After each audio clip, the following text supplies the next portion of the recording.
Welcome to the Silver Screen Guide podcast, where we discuss films from every genre. So sit back, relax, and enjoy the podcast. Happy birthday, Alan. Oh, I thank you so much. You're welcome. Listeners, today is Alan's actual birthday.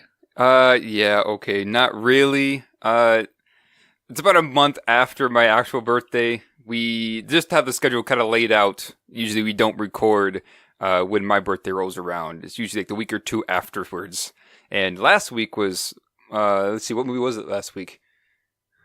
Oh yeah, Jacob's Ladder, for the Jacob's Ladder, supposedly theatrical release that never came out. Was that supposed to come out by now? Yeah, it was supposed to come out I think actually 2 days before this recording. So it was on, I think Thursday night, Friday. Oh, wow. Actually Friday, it was Friday. So the day before this recording is when it's supposed to come out. But I looked at IMDb and it said it was completed, not yet screened. So it hasn't been released yet as far as IMDb is aware of. Yeah, my guess is that's going to either be direct to video or digital, whatever they do now, or we'll get probably a small release in the summer, maybe? It's very possible. My bets are gonna be more towards straight to digital, maybe like a straight to Netflix release or something along those lines. Because it is by the director who did Midnight Meat Train. We kind of mentioned that in the other podcast, but from what I've seen, it's not great. Not as the same vision, I guess I could say, as the original Jacob's Ladder. Well, today we are discussing one of Alan's favorite movies, and this is his birthday. He gets to pick what movie he wants to review. My birthday is coming up, so in 2 weeks, you will get to hear my birthday pick. And for those of you who are new joining us, this is your co-host, Corbin. I'm Alan, obviously. So, Alan, we started the birthday pick last year. So, this is the second time we're doing it. So, last year, you can go and listen to Alan's birthday pick, which just so happens to be one of his favorite movies, but for very different reasons. Yes, that one was a little movie called Birdemic, which I know if you are versed in just so bad that they're good movies, this probably should come as a movie that's rather popular. It was the movie that got me into bad movies, and that was actually, you can come back and listen to the podcast, but that was my very first Blu-ray release when I finally bought a Blu-ray drive or player. Oh, wow. I finally was able to start buying Blu-rays at that point, which that was the first one that I got. And so that one, it's just kind of been near and dear to me. This one as well, but like Corbin said, for very different reasons. I don't like it ironically like I do with Birdemic. I actually really do enjoy this movie. And I have a bit of an interesting story. It's rather short, but I remember when I'd heard about this, I think Chris Stuckman had mentioned it. He did a review on it, and that's what piqued my interest originally. And then I downloaded it because it went on Amazon Prime. And so I downloaded it on my iPad, and my parents and I were driving somewhere. I mean, we were going on a trip. It's possible that we were coming back from college. I can't remember where. But I decided to watch it, and for some reason, there was something about that movie that just grabbed me. And we stopped for gas at one point, and I was like right in the middle of it, and I refused to get out of the car because I was just so engulfed in this movie at that moment that I just didn't even feel that I had to go to the bathroom at all and relieve myself, which I really didn't need to. But it was a very strange experience because that typically doesn't happen, where I'm just so engulfed with a movie that I just don't really want to leave and do something else in that moment, albeit somewhat kind of important at the time. For me, I also saw Chris Stuckman's review, but I didn't think a whole lot about it afterwards. I thought, I'll get to that eventually. But it is interesting because when the end of the year rolled around, which I believe this movie came out 2016. Yes, that's correct. So when the end of the year rolled around, this movie was on a number of people's best picture of the year lists, well, like their own personal lists. And I'm thinking, well, wait a minute, I haven't seen this movie. I don't think I saw one trailer for it.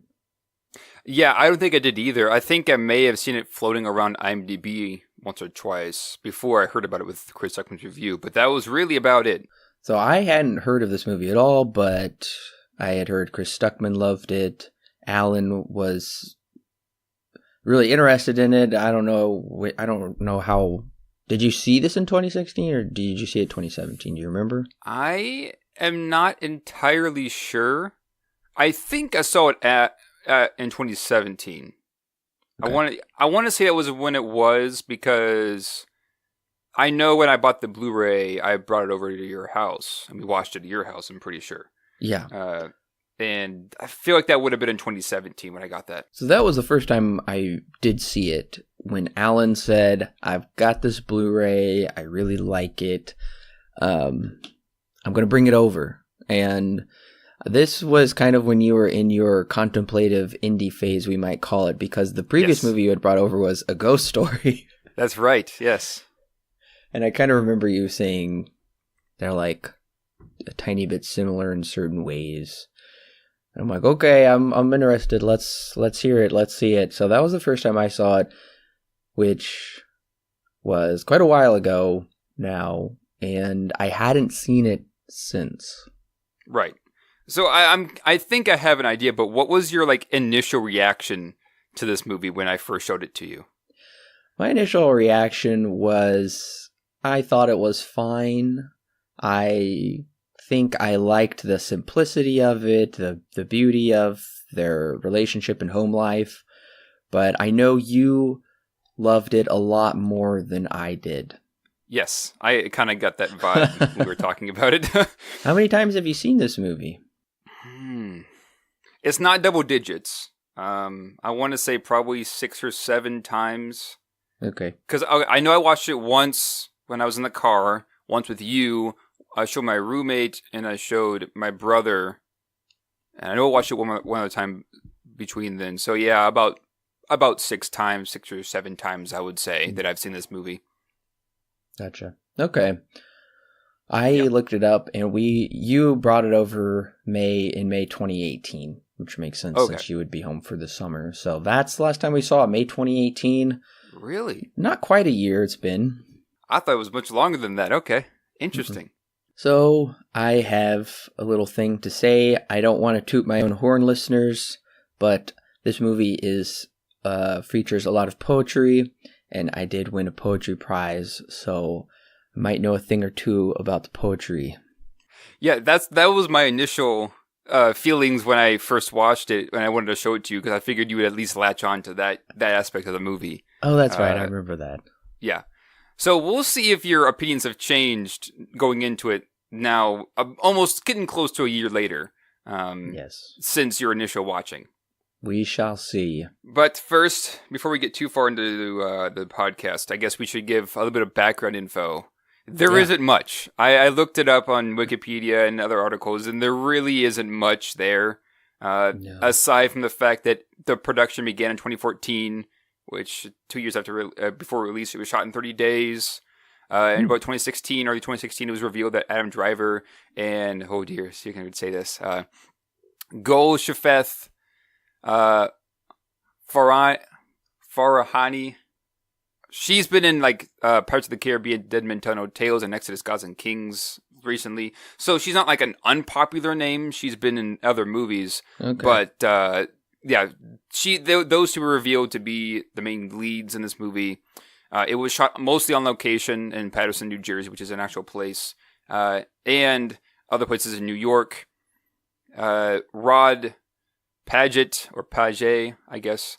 He did provide he provided a number of poems for Paterson, and 3 of them were used. And the only one that was written by the director was Waterfalls, the Waterfalls poem.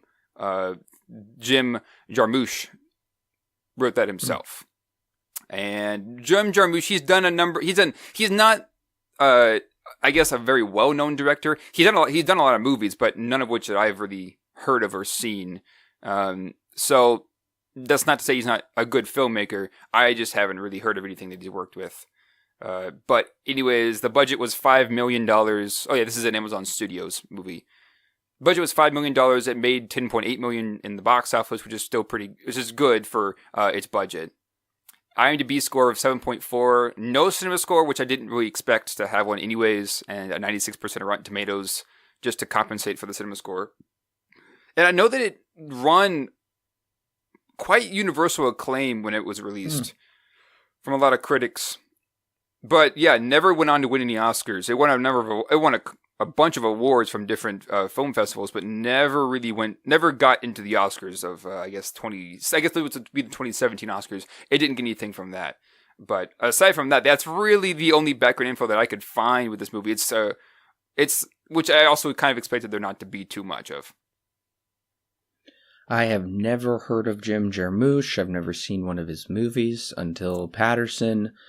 Looking at his oeuvre of work, the only other movie that rang a bell to me was I've seen the poster before for the film Dead Man, starring Johnny Depp, which came out in 1995, the year I was born.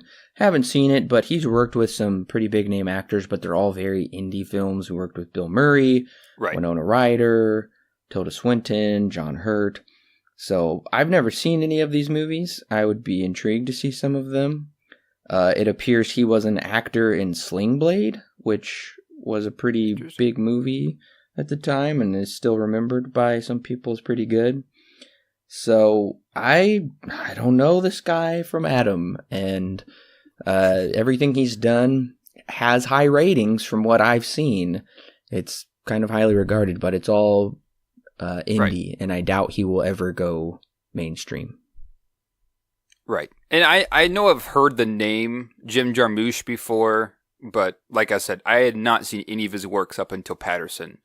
That might partly be because they're rather hard to find. They're not really on Amazon Prime, or especially not Netflix. Mm-hmm. So that's part of the reason, but the other part of the reason is I just haven't really seen anything else from him that I guess intrigued me, that I've looked too hard into, I suppose I could say.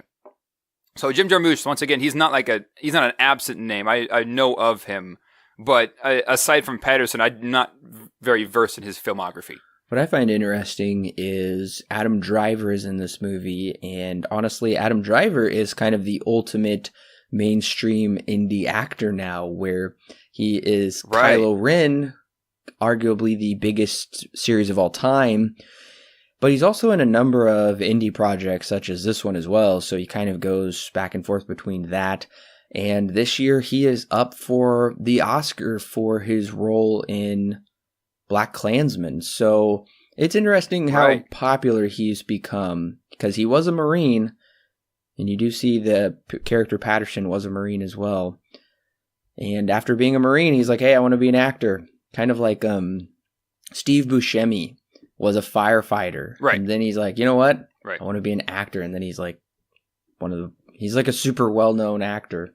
Right. Yeah, it's kind of interesting because it was essentially Star Wars that really gained him a lot of popularity, which Star Wars is known for getting smaller actors and that end up being pretty big names. Like, I guess not necessarily Harrison Ford, but Carrie Fisher and Luke Skywalker. His name is escaping me. Mark Hamill. Yeah. So Carrie Fisher and Mark Hamill have become pretty big names since the release of the original Star Wars. And so that's kind of the same thing that's happening once again here, this new generation, I guess, of Star Wars, where they're just taking in not so well-known names like Daisy Ridley and Adam Driver. Now they're becoming pretty big names. Whether or not that gained him the role of Paterson is kind of hard to say, but he's not a absent name. He's not somebody who's not a very well-known actor anymore. He's been in a number of things, especially Star Wars, especially now, and he's gotten an Oscar. So he's gaining a lot of popularity now, which is pretty good. He's a very, in my own opinion, I think he's a very, very good actor, and I'm excited to see what else he can do. Well, Alan, do you want to give the listeners the plot? Yes, let's do that. Spoiler warning, by the way. Yep, spoiler warning. Yep. If you haven't seen Paterson, please click pause right now. Go ahead and watch it on Prime or whatever else you want to watch it on. Come back and click play, and we'll be ready to talk about it. Yep. Okay, the movie Paterson follows a week in the life of a man named Paterson, who's a bus driver living in the town of Paterson, New Jersey.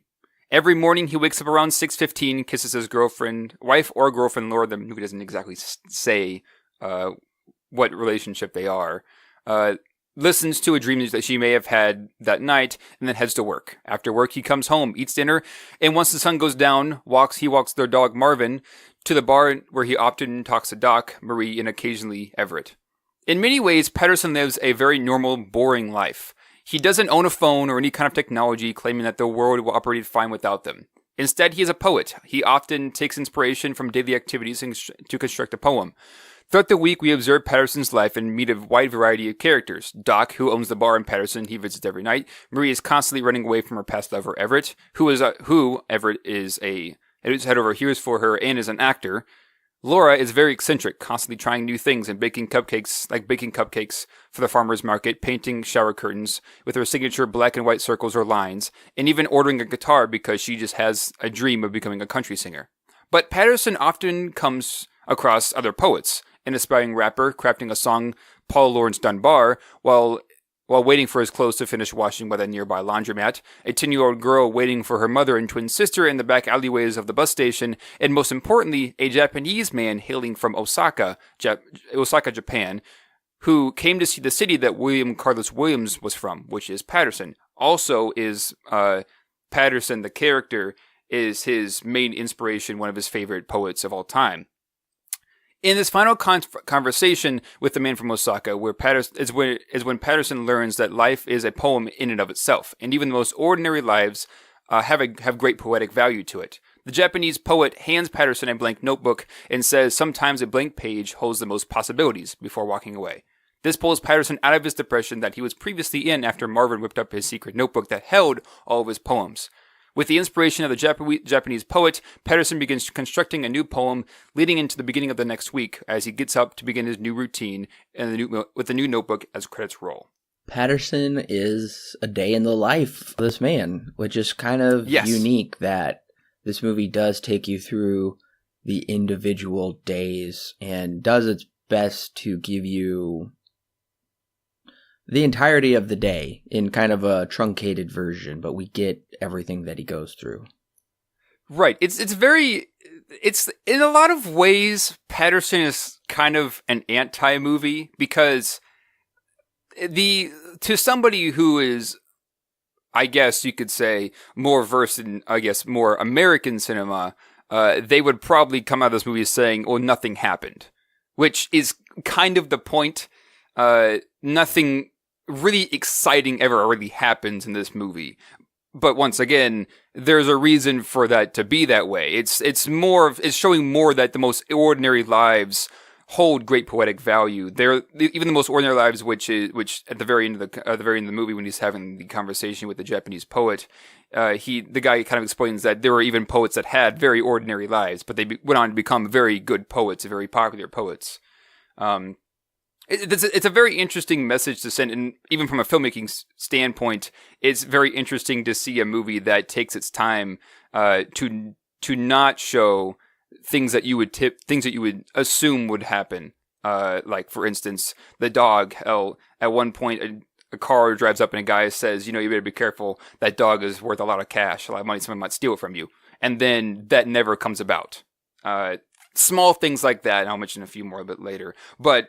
It's small things like that where this movie, once again, feels kind of like an anti-movie because things that we set up and then they seem as if they're going to pay off, but then they don't. Or you're just following this guy's daily routine over and over and over again every single day, and nothing really seems to come of it aside from the poems that he writes out that he takes inspiration from those daily activities.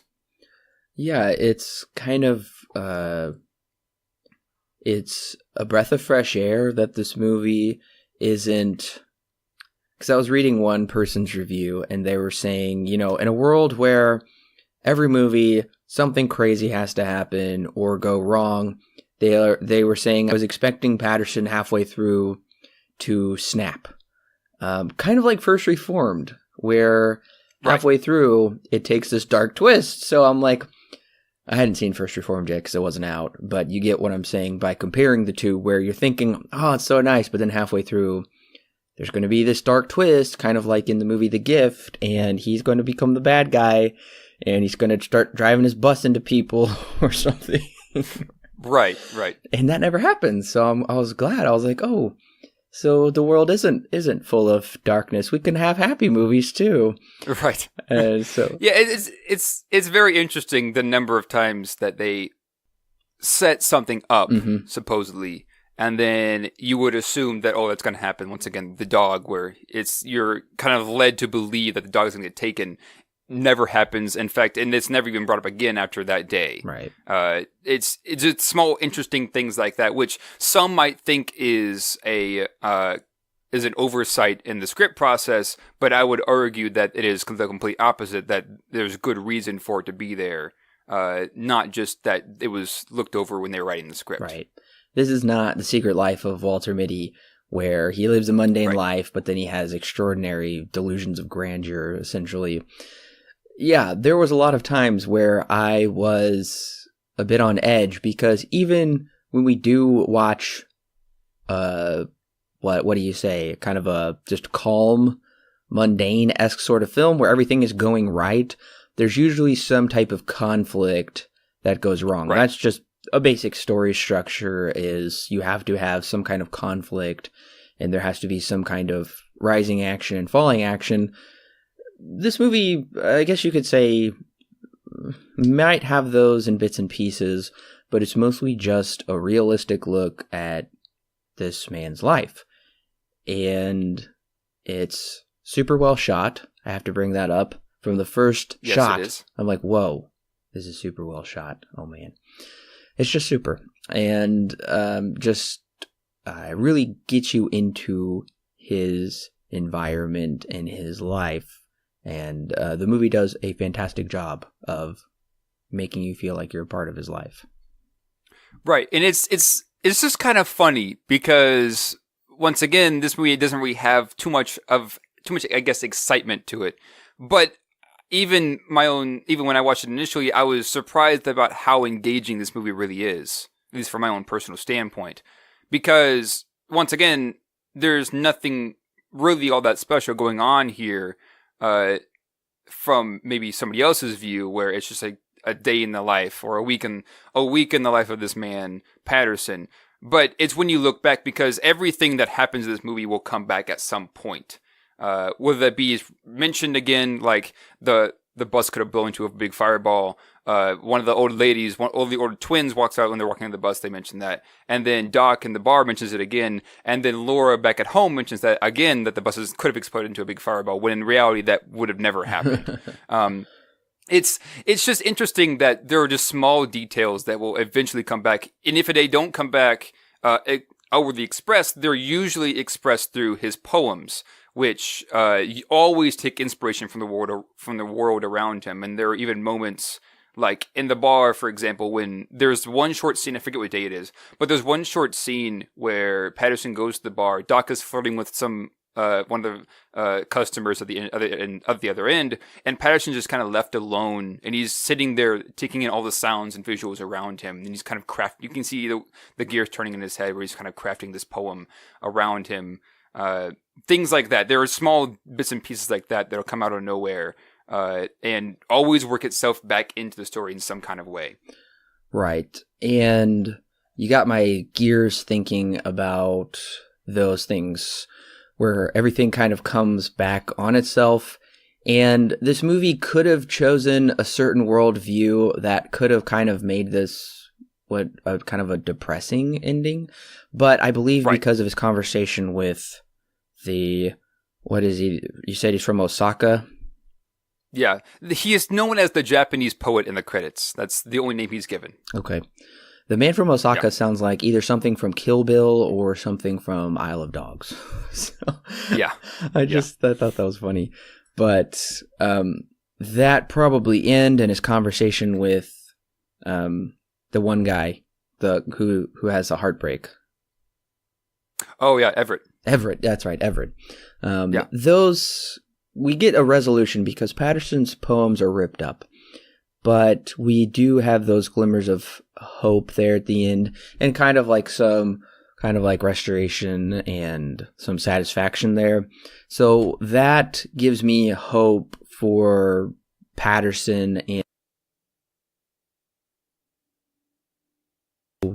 be too overly complicated with the how he keeps seeing twins all the time, how he hears the word secret notebook all the time. He hears this all the time.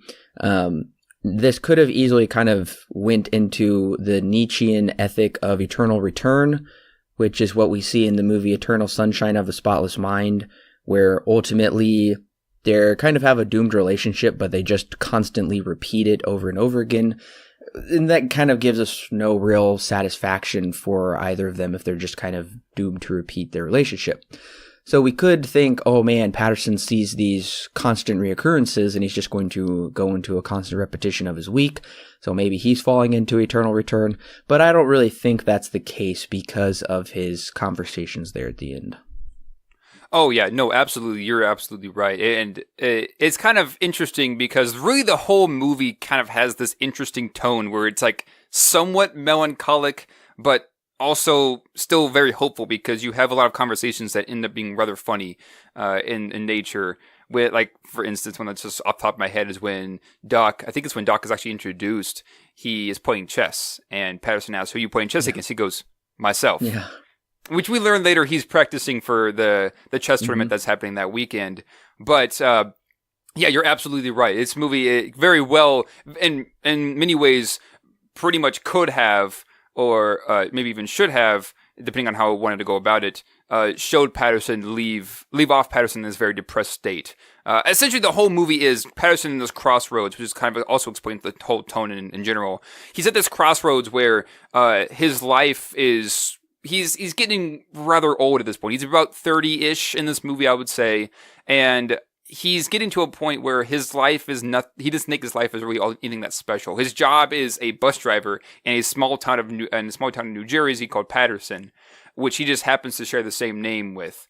And he is an aspiring poet, but that's all he really does. He drives his life, as we see throughout the entire movie, is one constant cycle of him waking up, going to work, going to the bar at night, doing the whole process over again.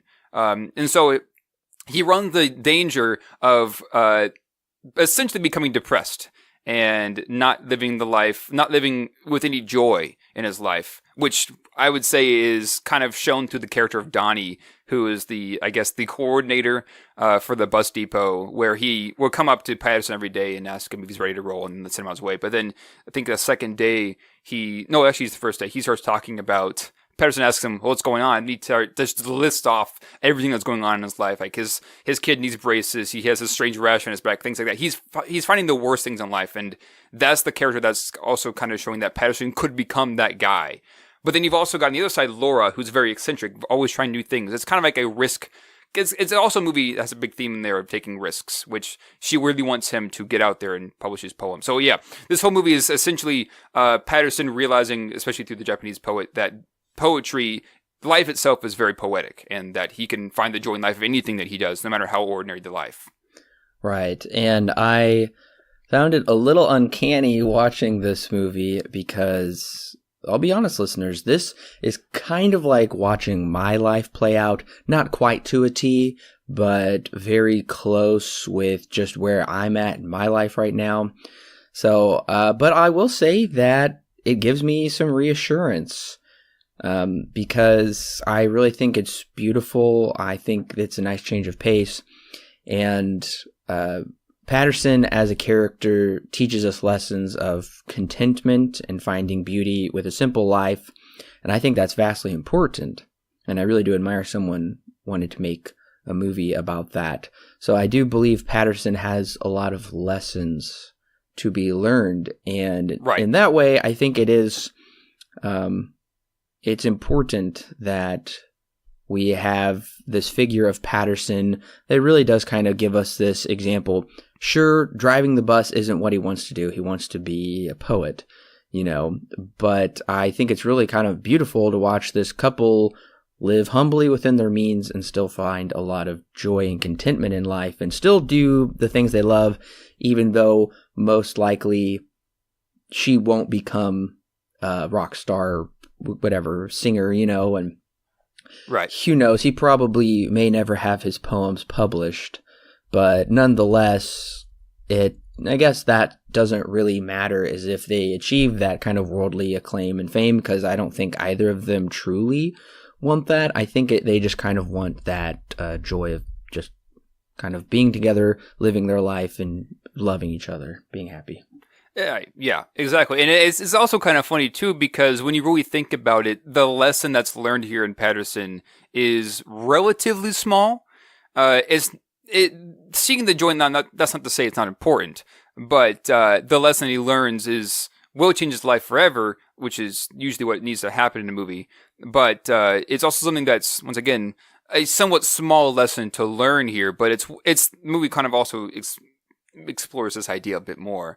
But it's also that idea that even the smallest lessons become the most important ones that you need, that will affect your life forever.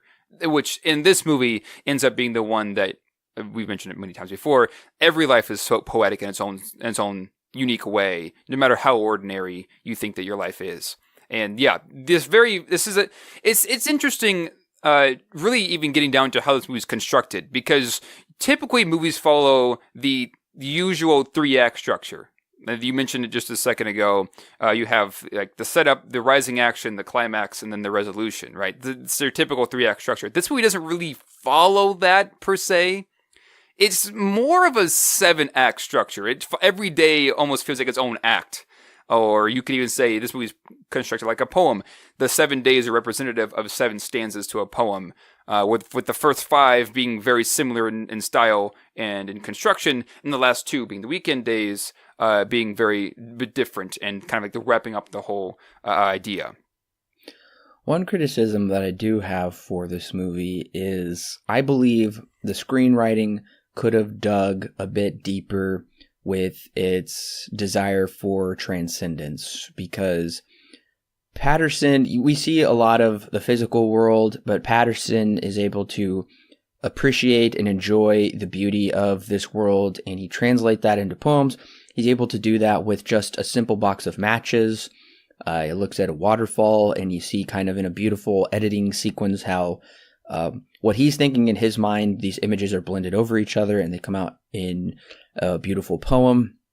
So in those ways, the movie is kind of hinting at some transcendence in life, that life is more than just driving a bus, or going to the bar at night, or creating cupcakes. There is this beauty to life. So I can see the screenwriting is going there, but I do feel like they stop short. I feel like they could have dug a bit deeper and shown more of a connection to God in these couples' lives. And I think that would have made it a bit more compelling, and these characters a bit more meaningful, is like kind of showing more so this touch of transcendence in this couple's life, because yeah, they have this life and they'll go on living, but we need a bit more of a deeper connection as to what are they kind of working for and striving towards. And I know I've mentioned this already. It's a simple plot, and it's a very beautiful plot, but I think that would have made things a little more solidified, especially when they're going to bring up such things as twins, and they see twins all the time. And I think there should have been some kind of transcendental recognition there. Otherwise, I'm not sure what I'm really supposed to make of that, as he keeps seeing these things. 3 mentions of the Secret Poems book. Petrarch wrote love poems to Laura, which happens to be Paterson's wife's name. So there's all these coincidences, but the story doesn't give us really any more, except they're just coincidences. Right, yeah, and okay, at least the thing with the twins, that's like the very first thing that comes out of Laura's mouth in the movie, is that she had a dream that they had twins. And so, especially on that day on Monday, he sees twins all over the place. And then they come up once again, that thing, this movie that likes repetition will bring up these twins and later down the line in certain days.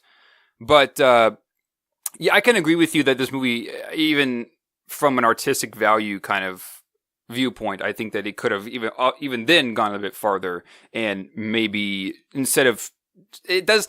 It's kind of interesting because this movie is a very show don't tell movie, but it also is one that I do kind of wish would take a more symbolic approach, where the poems that he constructs in his head, or maybe even the sequences where he's constructing and he's writing down a poem and is visualizing things, could have been done in different ways. For example, showing different things that are symbolic of other things that he's doing in his life and put those into his poems and make them a bit more objectified, I guess you could say, where certain things that are there in the world are more symbolic of things that he's attaining to. One of the bigger ideas, they kind of do this with the box of matches, and then he begins as saying that this is our favorite brand. You used to like Diamond Brand, but now we like Ohio Blue Tip.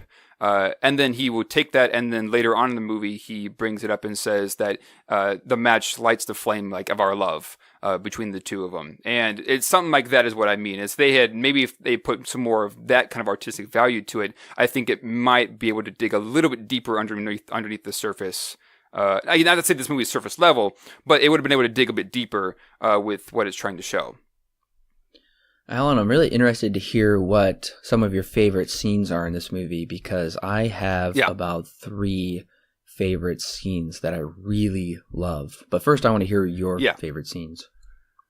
Oh, man. Favorite scenes. Okay, I can name... The one I think of off the top of my head right now is the scene with Paul Laurence Dunbar, the rapper. I don't know if that's his actual name, but he's rapping the song of... He's making the song of Paul Laurence Dunbar is what the title is.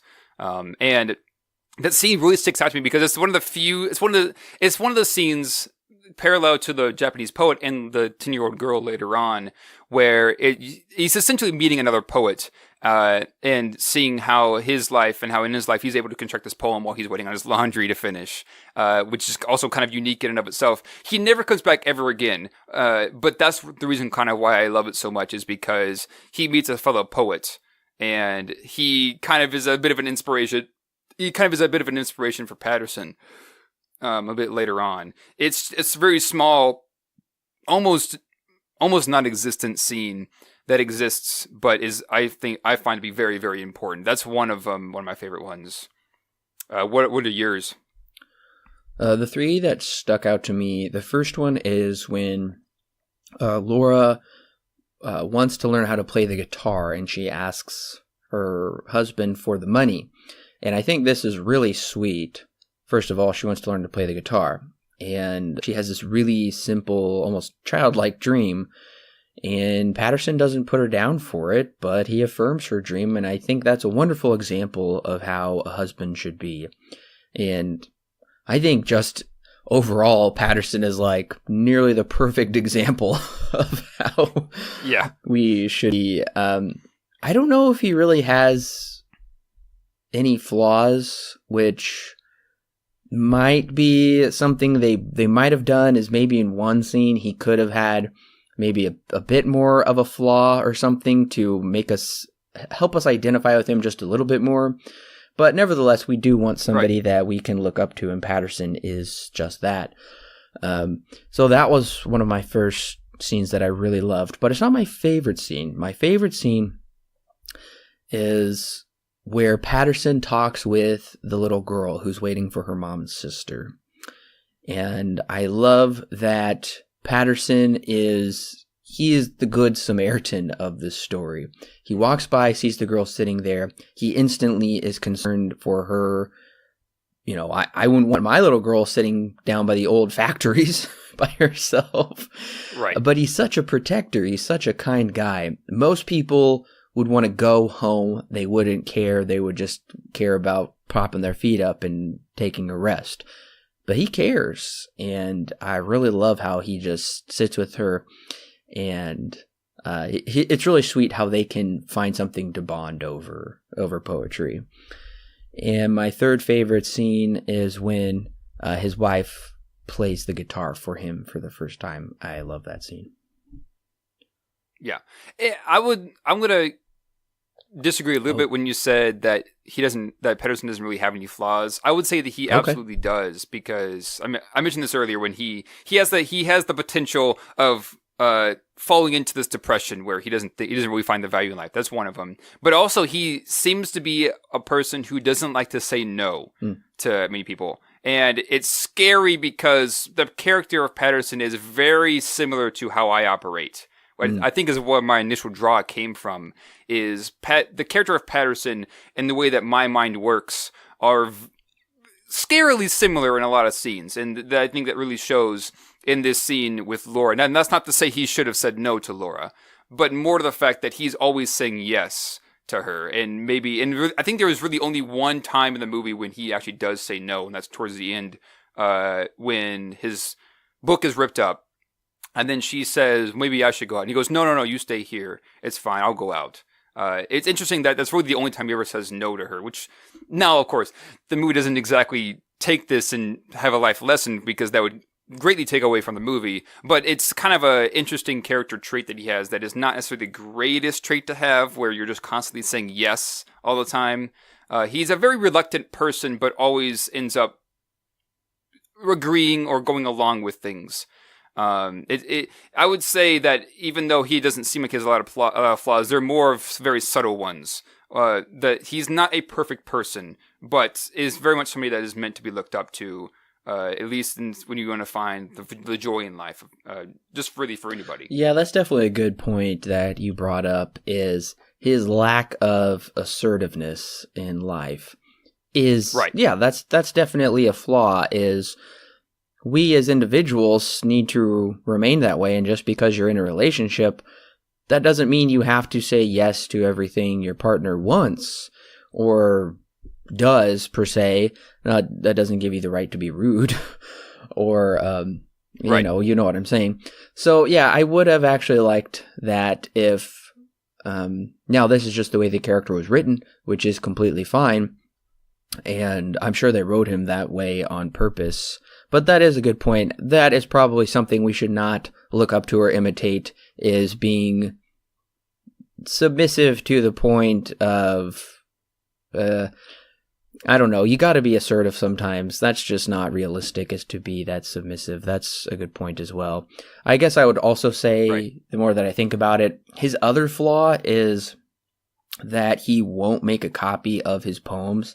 He specifically doesn't want to make a copy of his poems, which really surprised me when I first saw him writing his poems out in longhand. I don't think I've ever really done that. I always write stuff out and it's always saved to Dropbox. So I don't lose a copy of it, because that would be horrible. But to me, him not wanting to make a copy of his poems tells me that he, at least for most of the movie, doesn't really believe his poetry is anything noteworthy of preservation. It's really only meant for him, right, and him alone.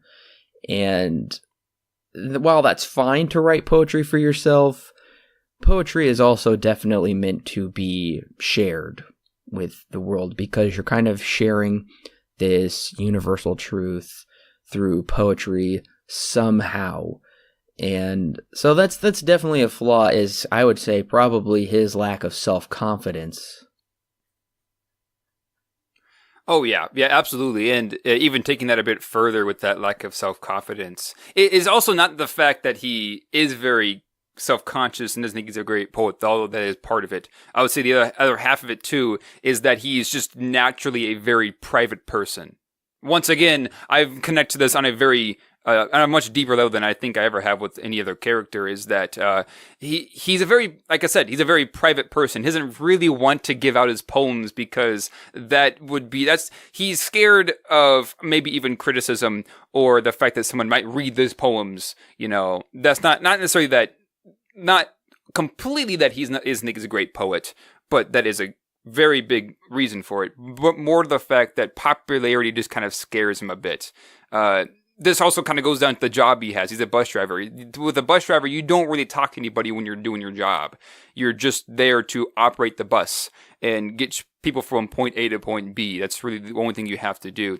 Not to say it's a very simple job, but more on the lines that he doesn't really have much social interaction, which he gets later on in the movie when he goes to the bar. That's where all the social interaction comes from. He's very much an introvert. And I think that's rather clear with just the way that he operates throughout the entire movie. He's very private, very much an introvert. Once again, he's very much like I am in general life. So yeah, that is another character flaw you could even bring up, is that he doesn't exactly. He's scared because he's scared of publishing his poems, which he does learn later on, especially through the Japanese poet, that poems were meant to be shared with the world. Of course, keep some for yourself, but still put them out there for people to read. He is not really willing to do that, and eventually Lure does kind of convince him, but doesn't ever get the chance to do so because his book is ripped to shreds after Marvin gets a hold of it. I identified with Paterson's form of poetry because his is it's kind of like a prose poetry hybrid. And listeners, for those of you who don't know, prose is anything other than verse, essentially. So, because very much in the beginning, like his poems towards the end, I would say, do kind of have more of a kind of rhythm or pattern to how they're laid out, but some of it is almost paragraph-esque, which makes it kind of this prose poetry hybrid. And he mentions, I don't really like when they rhyme either. That's how I was figuring out meter and all of that. Poetry is insanely complicated, more so than you think. I mean, it is really incredible people who do work within the parameters of poetry, but with those like myself who don't work within the verse, is just kind of like free poetry, whatever you want to call it. I appreciated that about him. I'm like, yeah, that's poetry too. It doesn't have to rhyme or work within a certain meter, for Pete's sake. But right, and you can even see the same for the rapper Paulo Dunbar. Some might even say, "Oh, that's not poetry," but in some ways, it very well could be. And it might actually even be a poem that he's working on. It may not even a rap song that he's constructing there. It could be very well be a poem. I don't even think it matters what it really is. The fact that he's putting words that sound great together in a certain way to talk about the world around him is the whole reason behind it. This movie also has a very interesting view of poetry where it's just like nothing is really off the table here. Poetry is not just words written down on a page anymore, or really ever was. It's more of the things around the person's life, the life that they live, the people that they talk with. It's things like that. That's what really creates the greatest poems, is stuff like that. It's not necessarily just words on a page anymore. Correct me if I'm wrong, but it appears that everyone in Paterson's life is discontent except for him and his wife. Yeah, in a certain way, technically, yeah, because Doc is of an interesting character because he isn't exactly his, I guess, trait that you were talking about here isn't really expressed until about midway through, and his wife comes up and starts yelling at him for taking money from the cookie jar. But yeah, I guess you're right. Most people, especially the ones that we really get to know, aside from Nora, are rather discontent. Doc and his wife have kind of a rocky marriage, especially at the time with the cookie jar. Marie and Everett have a very rocky relationship. Everett really wants to get back with her, but she totally does not want him. I already mentioned Donnie, where his whole life is essentially just him looking at it just the worst way possible. Yeah, I guess you're right. Most people in this movie are very discontent with their lives, which might even which once again is more of a danger towards Paterson, where he could fall into that exact same camp as everybody else. Yeah, I saw it as kind of this Paterson is reminded every day, like especially even when listening to people's conversations on the bus, like there are those two construction workers who are, right. I don't know, they're probably at least early 30s or, 35, whatever. And they don't have serious girlfriends. And in fact, they're even afraid to go out on dates or talk to women because they'll come up with some kind of lame excuse there at the end where, I hadn't showered yet, or I was tired, so we couldn't talk anymore. But we might talk again. It's very possible. It's likely.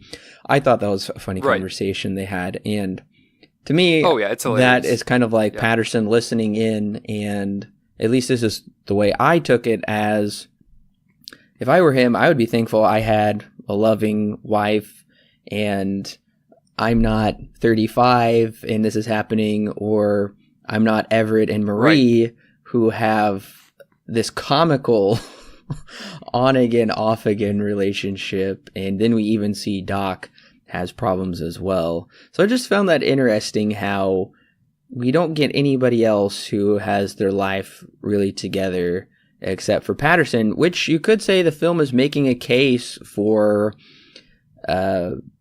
marriage as a stable way of life. Whereas, if you're jumping around from, person to person or without open communication like Doc doesn't have with his wife, then those things are going to be detrimental to your life and relationship. So I think the film makes a good case for marriage and communication.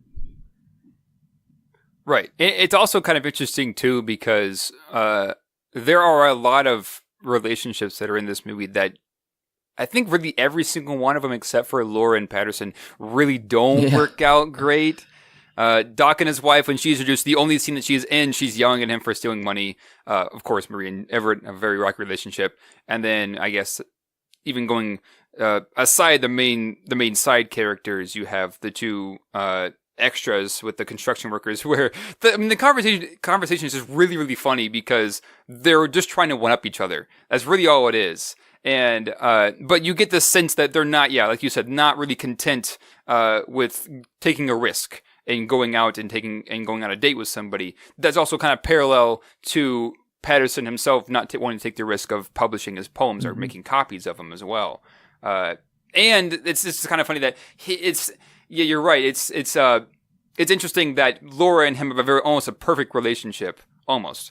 Aside from, they almost have a very perfect relationship, but everybody else around them doesn't really seem to have things grounded very well, at least from what the movie is showing us. It's a very interesting view that this movie has when it comes to relationships, that his and Paterson and Laura's is really, I guess, the most perfect one that we were able to see in this movie, because they really don't have any issues really at all in this movie. Now, the movie does give you a couple moments of excitement, or give you a couple heart attacks, you might say.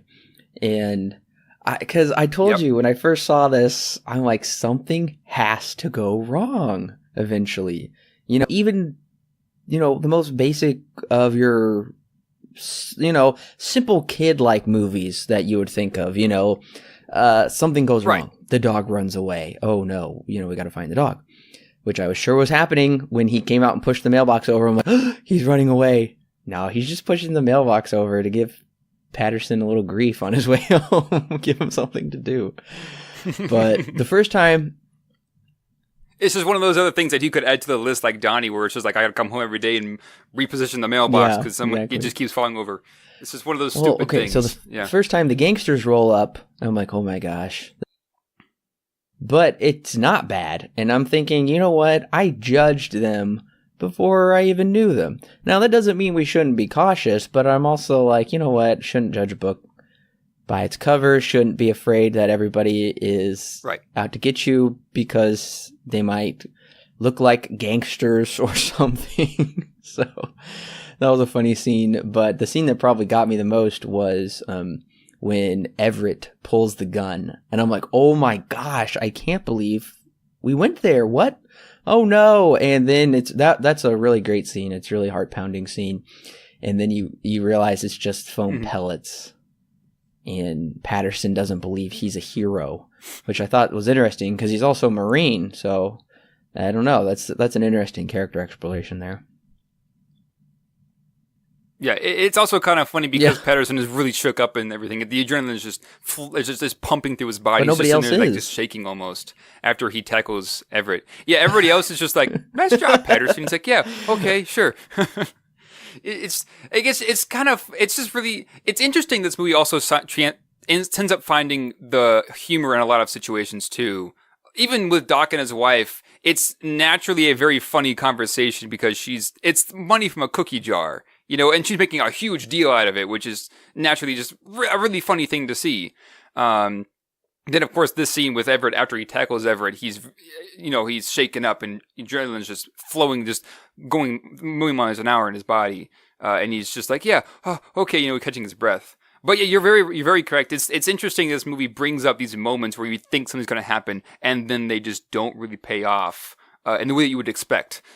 The dog thing, and then of course Everett. It's interesting. It's almost it has like this message that it's trying to send to Hollywood, almost that everything is always super dramatic. And I think it really comes through with Everett's character because he's an actor, right?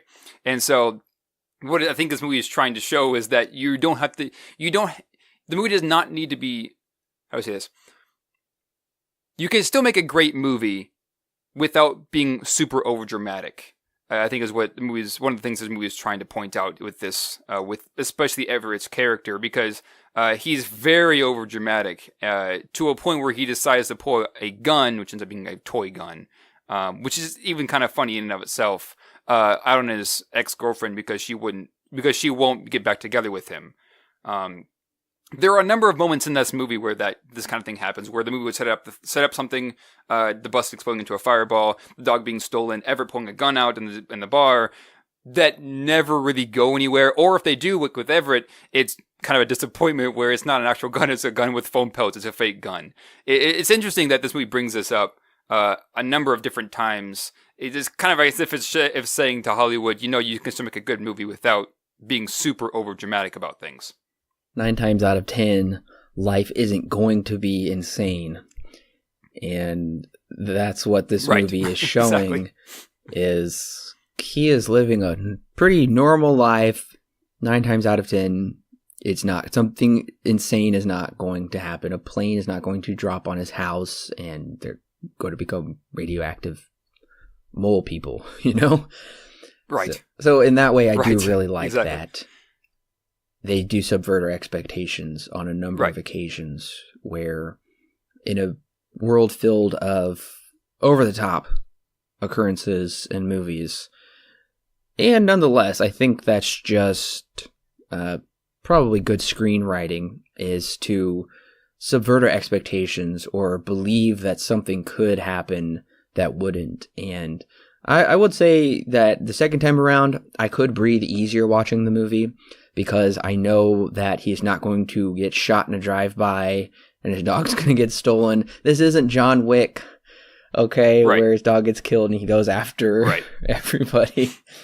So in that way, I was glad that we didn't go there. Well, I should mention that probably for the first half of this movie, I will say for me personally, it's a bit hard to get into and a bit hard to latch onto these characters. And as I mentioned earlier, if they would have introduced more of these connections of why she's dreaming of twins and why we're seeing those, why they're secret notebooks, kind of given us a bit more of a cohesive transcendental connection that there's more than just this life going on around us, then I think I could have latched onto it a bit more. But I will say the second half I do latch onto more, and I appreciate more of the life lessons and aspects, because we do have the conflict of the dog ripping up his notebook, and how is he going to work through that and resolve that. That piques my interest a little more. Not saying I don't appreciate the rest of the movie. I will just say lacking some of those things makes it a bit more difficult for me to latch onto. Right. And it's also kind of interesting too, because the dog ripping up the notebook is basically the climax of this movie. And it's interesting how this movie decides to handle it, because Paterson, this is really the only time we ever see him in this very depressed state. He's essentially given up at this point. Given up. Of course, he can't publish his poems because they're ripped to shreds now. But at the same time, he has nothing to write on. And he's looking at all of these. After the book is ripped up, he's sitting in his little study room, and he's looking at all of these books from a bunch of different poets, namely the two that are brought into the limelight are those from William Carlos Williams. One of them is called Paterson, and the other one is the collective works of, I think it's the collective early works of William Carlos Williams. And he's just kind of looking at it like this, maybe even saying, well, I could have done this and actually, kept some kind of record for my poems. Or maybe looking at him and saying that my dream is now crushed. And then, of course, that's brought back when he meets the Japanese poet. But yeah, it's very interesting because he doesn't really say much he's very much an inward thinking person, and it really comes out in this scene because he doesn't really. The only thing he really says towards it, that really shows his inner thoughts is when he's looking at Marvin and he says, "I don't like you, Marvin." That's really the only thing we get from him in terms of dialogue that insinuates that he's really depressed at this moment in time, and that his biggest dream that he's had for the entire movie is now gone, more or less. And then, of course, it's brought back with the Japanese poet in a few minutes later. But it's just interesting that even when the biggest, I guess, that's not really a MacGuffin either. It's just kind of the biggest thing in this movie for Paterson, his dream and his hobby is crushed. It doesn't do something super over the top either. In fact, Laura is the one who emotes the most of the two of them and shows that she's the most hurt, just due to the fact that she knew how important it was to him. But it's interesting how she has more emotions than he does in this situation. And I hope that situation and then his conversations later on teach him to be more of an outward feeling person. Because honestly, it's kind of disturbing initially to see his initial reaction after his notebook has been ripped up, because he plays it so cool. He has very little emotions about something so personal and dear to him being destroyed that he comes across as almost apathetic, as if he doesn't care about it, which then in turn worries me. Okay, what does he really worry about then? Because he sure doesn't show it. So I do think that is a really interesting scene where it's like, this is what I've been working on for so long and so much. And then it's almost like, whatever, I don't care. No, he doesn't feel that way. I'm not saying he feels that way. I'm just saying how he almost comes across, because like you've said, he feels that way on the inside. He feels, oh my gosh, I'm devastated. But then on the outside, he doesn't bring out those emotions, which would worry me at first, where it's like, okay, you've got to give me something. You've got to be angry. You've got to be upset. You can't just be cool with everything in life. That's not okay. And I know people like that who on the outside will be cool with everything you tell them to do, even if they don't want to do it at all, or even if it's completely not okay with them, but they will say yes and sure, it's okay, it's whatever, it's not a big deal. I can tell Paterson is that kind of a person, whereas he feels completely different on the inside. So at first that is kind of like, oh, okay, you should be exhibiting a little more emotions here. So I think this is kind of his character arc, is learning also to, it's okay to not just be so introspective with your poetry, but learning to express those emotions. That's part of being human, and it's part of being a healthy person. Right. And this is the weirdest part for me, is because when they find the notebook ripped up by Marvin, you can just, at least from my own perspective, I could just feel like the loss that Paterson has in this moment. He doesn't really emote, he doesn't really say too much, as we mentioned earlier, but you can just tell in his face and his mannerisms that it is a pretty big shock to him when he comes in and then realizes that this was his secret notebook that had been ripped up. You can, and especially when he's sitting there and looks at it, just kind of squats and just stares at it for a moment, not saying really much, kind of moving rather slowly, and then just gets up and walks away. It's kind of an insinuation that he's beginning to give up on that hobby that he had. But at the same time, you, at least from my own perspective, you can just feel the pain emanating from this character in this moment. And just kind of snowballs into the next few scenes when he does say to Marvin, "I don't like you," and then goes to the waterfall, his favorite place, and then just kind of sits there and looks at it. Because he's written there many, many times, I think almost every day he writes there and sits. You can just feel the emotion without saying too much either, which I really do appreciate. That this is one of the moments where they take a special approach in doing a show don't tell kind of an idea. I really do enjoy this last scene because, at least once again for me, I could just feel how hurt he really was, even though he wasn't showing much emotion in that moment. And I would say that is the icing on the cake, because Friday morning he actually wakes up late, where you see he wakes up, usually he wakes up before his wife. He's motivated to go and do everything.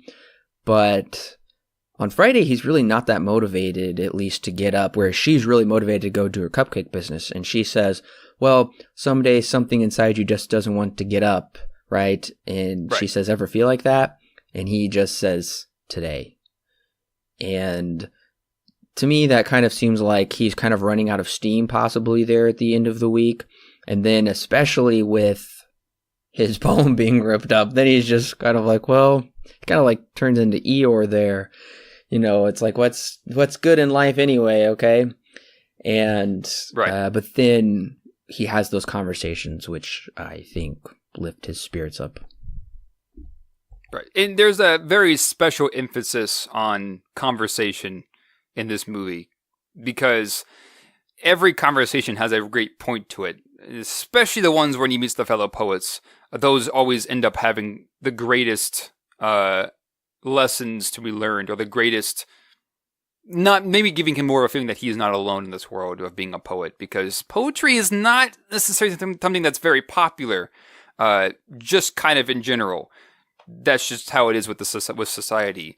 But it's interesting to see that this movie has great emphasis on conversation and social interaction with a character that isn't exactly that, operates in that kind of a way. He's, once again, very much an introvert. He's somebody who keeps things on the inside and just kind of holds them there. And instead of, like you were saying, instead of probably being a good idea to emote those in some kind of a way to get them out. It's an interesting... That can even be a character flaw in and of itself, because Paterson is not really willing to show much, maybe not willing enough to show emotion, but just finding a different way of going about it rather than being over dramatic and stuff and things like that, like what Emmett does, which is also interesting too, because they do have one more conversation with Emmett. Paterson does before the end of the movie, and it's right after. It's when he goes on the walk after his notebook is ripped up. Which I find to be very interesting that they decided to include that, but I totally understand why. It is kind of cool that you get to see Paterson construct these poems in his mind, because the first one he writes down is the Ohio Blue Tip matches, and then you see that as it transformed from, these are our favorite brand. Your favorite brand used to be Diamond Brand, but then we found Ohio Blue Tip matches, and then he goes off. It starts kind of tying that into lighting the cigarette of the woman you love, and then takes that into a much different approach where you are the cigarette and I am the match, or I am the match and you are, or the other way around, vice versa, and how they kind of work together in tandem. Once again, that's one of the things in this movie, that there's a lot of twins, pairs in this movie. It could be actual twins where they're wearing the exact same dress, like with the 10-year-old poet that he finds in the alleyway, or with the many different twins that come through the bus that he sees on a daily basis. Or it could even be the writer and his thoughts, or the writer and his poetry book. It could be a number of different things in this movie that they bring up. Maybe even man and wife, for example. There are a lot of pairs in this movie that, for a few of them, they are not subtle at all. But for a number of them, I would say that they absolutely are. And it's very interesting to see how, as well, going back to his construction of poems, how Paterson will create an idea and then progressively work, especially with this Ohio Blue Tip match poem, he'll progressively work into something that is very different from the initial writings that he had, just thinking him up on the bus before getting ready to leave for the day. The other thing I noticed is Paterson is a glass half full kind of guy, and the guy he works with, Donnie, is the glass half empty. Donnie is such a pessimist, and clearly he wants to complain about his problems. He wants somebody to ask, and I don't know if Paterson really cares to know, but Donnie just will always spill his guts to him like every morning. Yep. And I think Donnie just kind of likes to complain. He's like, oh, it's my cross to bear. No big deal. I have all these problems in life. I'm handling it. Right. He's kind of a funny character. So we have a lot of dichotomies set up in this movie of contentment and discontentment, and kind of like optimism and pessimism. So you could look at any of these situations that happen two different ways. You could take the optimistic approach, which is the way I say Paterson usually takes it, except probably in the end, he probably takes it more of a pessimistic way of like, yeah, this just seems about right, how this is the hand I'd be dealt here in life, until his optimism is kind of realigned there. And so, yeah, I think the film does a really great job of bringing those dichotomies together. Oh, yeah, and even you could even go as far as to say Paterson and Laura are very much contrast to each other, because Paterson is very much a traditionalist. He is very conservative with the way that he operates in the world. He is very not self-centered, but very internal. Whereas Laura, his wife, is very much the complete opposite. She's very much a risk taker, likes to try new things. She's almost as if her character is written as if she's a teenager. Because she's out of nowhere decides that she wants to learn guitar. And in just small things, that she has the cupcake selling, she has to sell her cupcakes at the farmer's market on Saturday, as she wants to do. She's constantly painting things in the house, like the curtains or the walls. She's always doing just the most weird, she's always doing something. She's always doing something new. Every time we go back to her, she's doing something that is sometimes new, or she's refining something that's happened before. Whereas Paterson is not necessarily that way. It's interesting that they bring this up because, they're very much a couple. And it's funny how they work together so well as well. So it's interesting that this movie brings that up. And there are a lot of contrasts in this movie. That's one of the biggest ones, is Laura and Paterson, and how different they really are, but how well they get along. The screenwriter wrote their characters really well, because opposites do attract. And I would say the couple of Paterson and Laura complement each other in the right ways, because she is, very much outgoing, exciting, wanting to try new things, whereas he is not as outgoing. She's the one that says, let's go out on a date. Let's go to the movies, and we can order pizza. And that was her idea.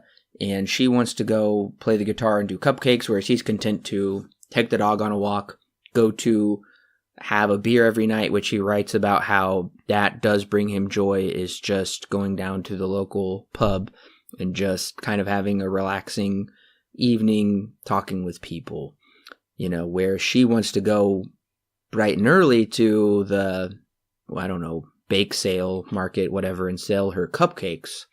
So just those dichotomies and contrasts they're well-written characters, and they complement each other well, and they're definitely true to real life. I mean, I can speak to that in my own relationship, whereas my girlfriend wants to, she's like, let's go try something really fun and new, and I'm like, oh, okay. So yeah, I can really relate to that.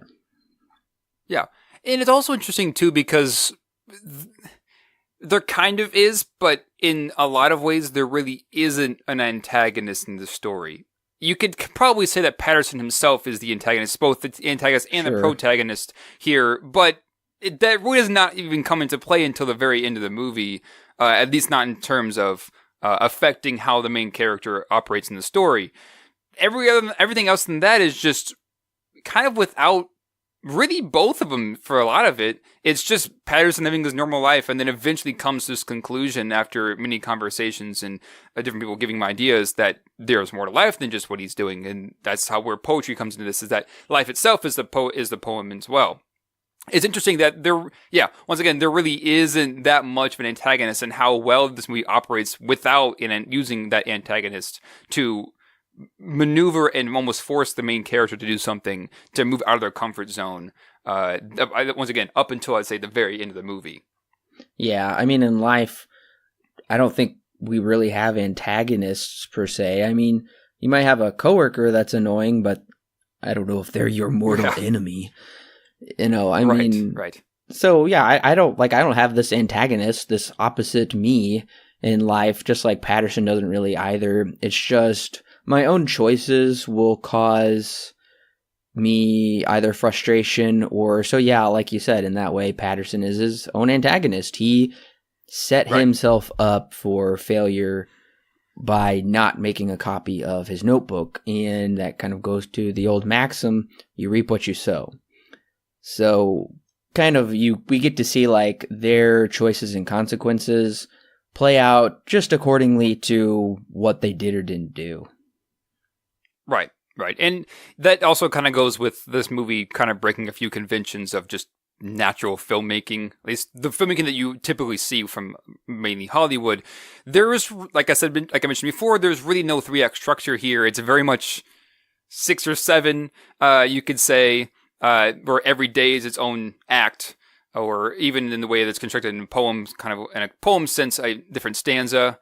Then you've also got the no real antagonist that's there aside from himself. That doesn't come into play until much later. You have a lot of things that are set up and then don't pay off in the way that you would expect. We mentioned that before, the dog, the dog and the number of characters he meets and different things like that. The bus exploding into a fireball. It's interesting that this movie breaks a lot of conventions, but still somehow works, and somehow it like you were saying before, it's very much a breath of fresh air. Alan, what is your rating and recommendation for Paterson? So this is kind of interesting. I was on Reddit one time, and one of the subreddits I'm subscribed to is, I think one of them called, I think it may have been r/movies. I could be very wrong about that. Whatever subreddit it was, it doesn't matter. The question that was asked on that subreddit was, if aliens came to Earth, what movie would you show them to kind of explain how things work? And the first one that came to my mind was Paterson.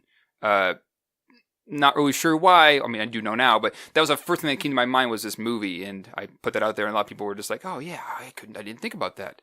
But that kind of explains this movie in a nutshell. It's very much the most ordinary movie you could think of. That on the surface, without watching it and just kind of hearing about it, it sounds really, really boring. Because you're just watching this man's life for a week. And if you hear that there's nothing really dramatic that happens in it, that could make things even worse. But it's surprising how well this movie operates, because it breaks a lot of conventions that you would normally see. And then, even though you're following this guy's life for a week, there's no real antagonist. It's one that you kind of learn this smaller lesson, but ends up being one that's a really big lesson at the very end when you really apply it to your own life, in terms of everyone's life is some kind of poem. Life itself is its own poem. It has a great emphasis on a person's life just in general, which I really do enjoy, which is interesting. Because, once again, this is a movie that, on paper, shouldn't work at all. But it somehow does. It doesn't even have its own 3-act structure. It has its own kind of thing that it does where everything is a poem. The whole movie itself is a poem. And it's kind of saying that everything that you could think of can be worked and written down and become some kind of artistic poem or some kind of artistic writing in any kind of way, no matter what it really is. And I really do enjoy that it finds this different meaning in life that you might not ever think about, aside from maybe watching this movie or whatever. Yeah, from the moment I watched it when I was in the car, I just did not want to leave because it captured me so much. To now, I found a much deeper appreciation for it than really ever before. Now, I do still have criticisms for it, and I've mentioned those before, where I would like to see a bit more of an artistic rendition when it comes to certain things, but I can still understand why they decided to go for a more realistic approach instead of going that route. So aside from that, there really isn't much that I can say. Now, I will say, this is not a movie for everybody. There are going to be a lot of people that need more stimulation than what this movie is going to give them. And I can totally understand that if you're not really into this kind of movie. I wouldn't have been 5 years ago had I not really dove deep into, I guess, more films that are kind of like this, or know how film operates on a different level than maybe your average moviegoer would know. So, from that standpoint, I absolutely love Paterson. And still to this day, even though I've seen it 6-7 times, I still love this movie and would very much love to go back and watch it again. So for me, Paterson, one of my favorites of all time, 9 out of 10, a extremely high recommend. I cannot recommend this movie enough. Paterson is a beautifully moving film, one that should speak to us all. Adam Driver portrays a man we should all strive to be in our lives. He exhibits humility, patience, kindness, gentleness, basically all the fruits of the spirit, and heroism. He is quite a hero, an introspective man who fiercely loves and provides for his wife. He does have a few flaws, such as lacking self-confidence and not being able to say no. Also, this film should have strived to understand a deeper meaning of transcendence in life If that would have been explored, I believe this film would have been much more compelling. I must mention this film is a breath of fresh air considering it's just about this man's life, and it's remarkable nonetheless. Everyone should see Paterson at least once. And when you're needing your compass calibrated in life, pop this film on. Paterson receives 7 stars out of 10 with a solid recommend. And it's also interesting, too, that one of my favorite characters of all time is Atticus Finch from To Kill a Mockingbird. For whatever reason, I have always looked up to the way that character was written. And I can put Paterson on this exact same list, but for a little bit different reasons. Although I still look up to the character of Paterson, I find myself identifying with the character of Paterson to a degree that I have never seen since, or ever before either. I've never really connected with the character on such a level where I understand why he acts certain ways that he does without the movie ever having to explain it to me, because that's how I operate on a daily basis.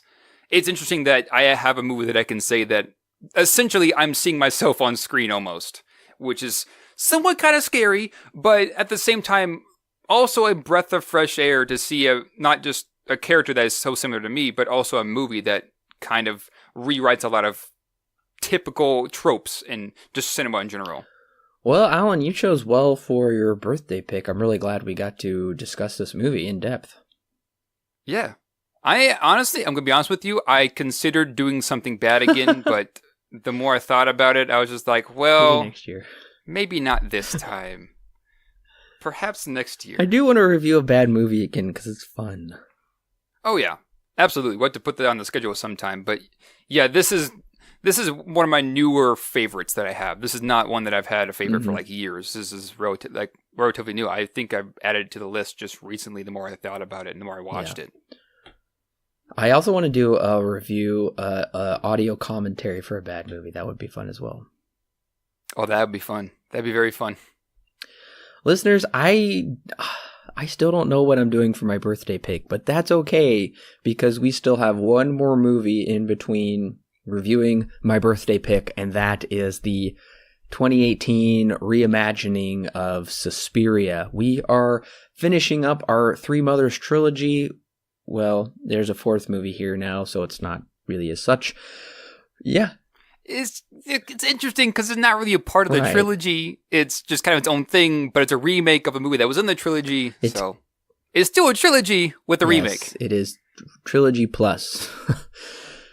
Yes. And for now, this is the end of the retrospective. Who knows? They very well remake Inferno and Mother of Tears. That would be interesting to see Mother of Tears being remade, considering it's not that old. And, well, go ahead and listen to our podcast to see what we thought of that movie. I won't say much more here. But, yeah, like I said, we will be coming back next week with our review of the 2018 Suspiria. So if you have not heard our review for the Three Mothers trilogy, all of those are up right now. Go ahead and listen to those. The link will be in the description for you to catch up on those reviews as well. And then, like I said, after that, we will be doing my birthday pick next week when we review Suspiria. At the end of the podcast, I will review what my birthday pick is. So I won't leave you guys hanging up until the time of release what I'm reviewing for my birthday. But then after that, we have a lot of great retrospective series coming for you to look forward to, such as the M. Night Shyamalan films, the Mad Max series, Back to the Future, and Mission Impossible leading up to the new Mission Impossible International, plus Pet Sematary.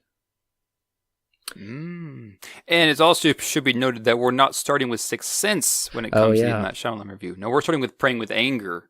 There are two movies? No, 3 movies before Sixth Sense, which is probably his most popular movie of M. Night Shyamalan's. So we're doing all of it, all of it that's been released so far. And I very possibly might do a written review for Stuart Little. Why would Corbin do a review for Stuart Little? Well, because Stuart Little is written by M. Night Shyamalan. Yes, it is. Yes, it is. A very not so known fact, which is interesting to say, because that wasn't long, I guess, after Unbreakable when he wrote that movie. So well, and just like Damien Chazelle co-wrote 10 Cloverfield Lane. What? Right. Okay. Yeah, it's kind of interesting when you find out that stuff. Another quick fact for you before we go. Roald Dahl, who wrote Willy Wonka or Charlie and the Chocolate Factory, the BFG, all those fun kid stories.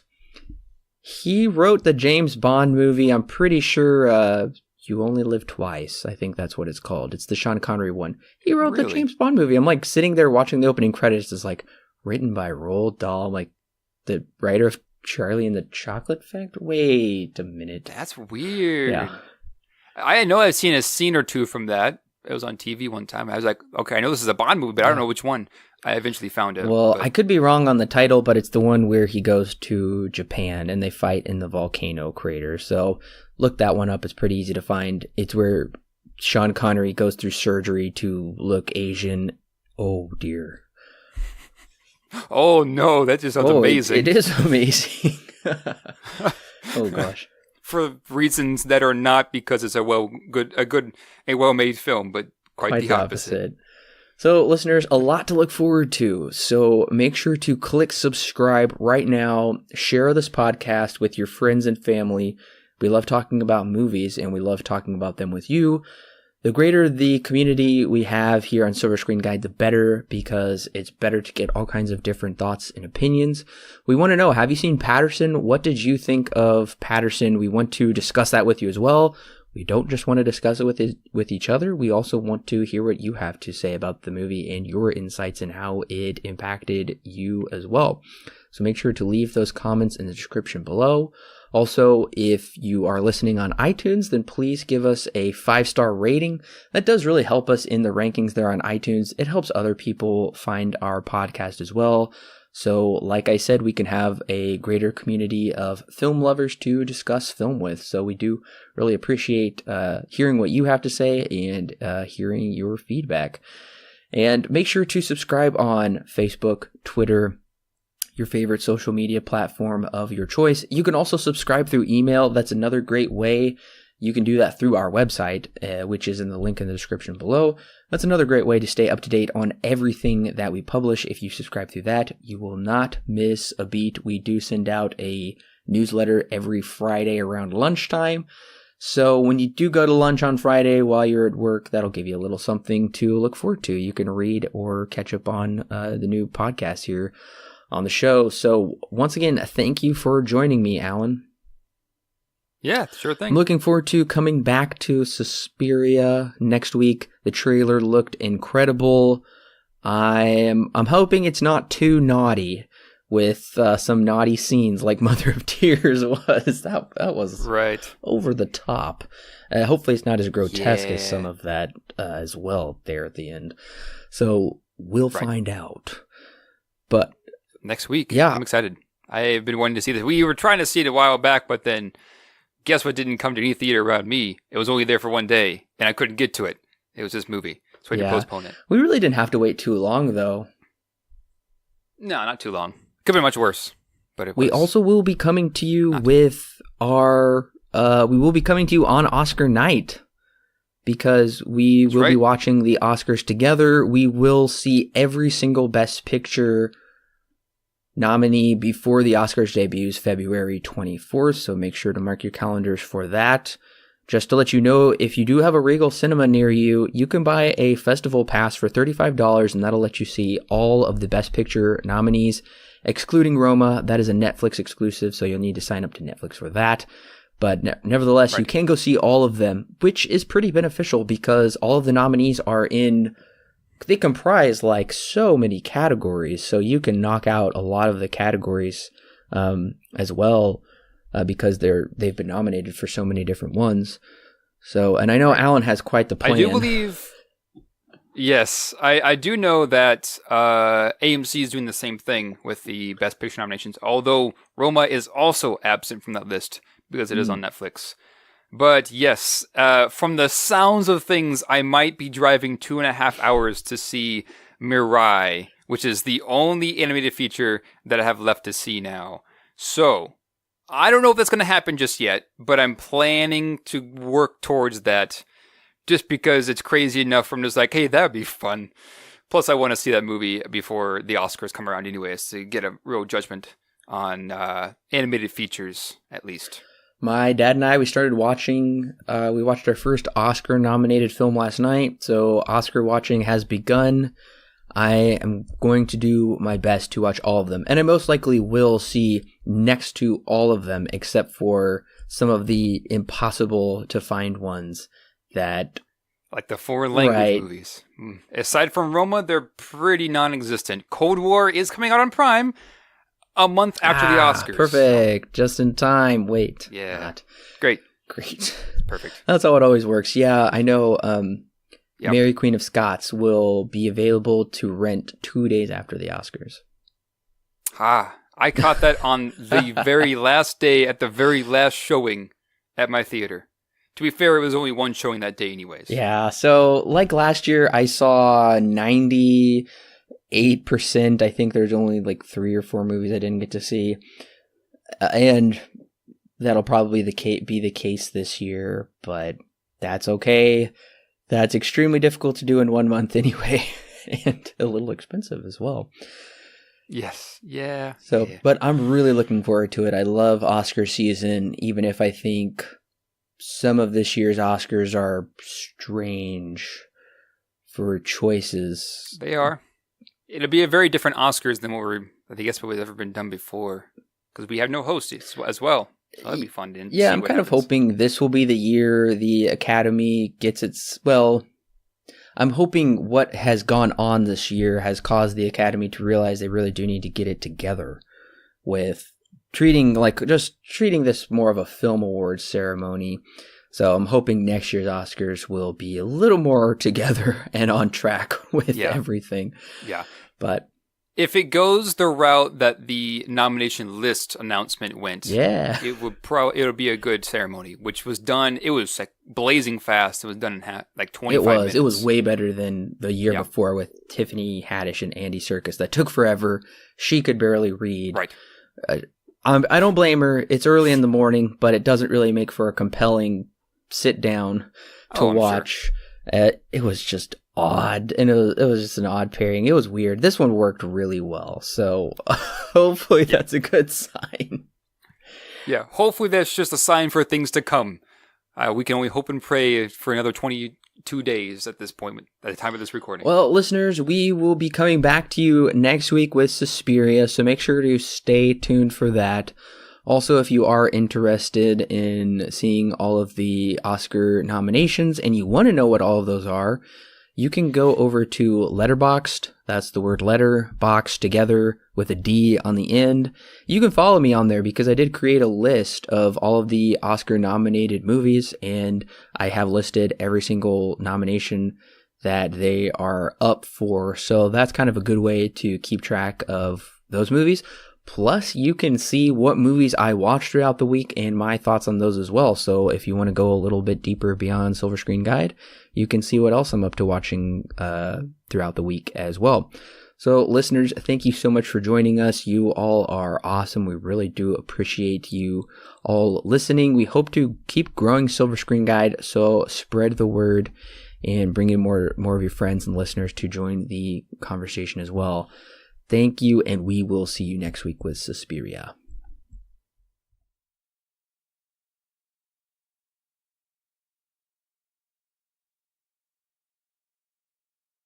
It's interesting this movie breaks a lot of... Hey!